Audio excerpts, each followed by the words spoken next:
Do you love the convenience of Uber, but you don't love the cost, and you're not so sure you can rely on New Jersey Transit? Well, listen up. You may be a big fan of what's happening in Jersey City. Mayor Steve Fulop announcing today a new service that could give New Jersey Transit a run for its money in the Garden State's second largest city. The service is part of a partnership with Via, a company that operates similar on-demand van services in cities across the country, including New York City.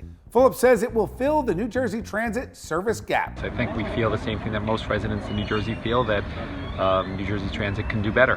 And we basically have two options. Option number one is we just complain and do nothing, and option number two is we find a solution like this and then still continue to complain, which is what we're going to do. Jersey City will pay Via $2 million a year for the service. The route will have 14 stops carrying several people who are all heading in the same direction. Residents will pay $2 for a one-way trip. Seniors and low-income users will only pay $1. Vans are expected to be up and running in about 90 days. Let's bring in tonight's A-plus panel. We are joined by Republican strategist Allison Young. Great to see you, Allison. Thanks, Bill. And attorney and Democratic strategist Bill Caruso. Good to see you, Bill. Hey, Bill. All right, Bill, I'm going to start with you on this. I think it's a great idea.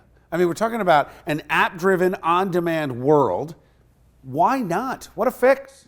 I like it, and I think in concept it sounds great. Obviously in practice we're going to see how they do. There's a lot of frustration local level in regard to both state, sometimes county and federal services, and you can complain about it or you can do something about it. Allison, this is going to be a layup for you. Have the Democrats finally embraced capitalism and private enterprise? I mean, we've got this failing New Jersey Transit. You got all kinds of problems on the MTA. And Mayor Fulop is saying, how about a private company and an on-demand app? Well, they had until now when you called it capitalism. Now tomorrow everyone's going to hate it. Look, I think this whole thing is a great idea. Unlike Bill, I don't like to drive. So if there's a way for me to get around efficiently and that saves me time and money, I'm all for it. Could this be a model for New Jersey Transit?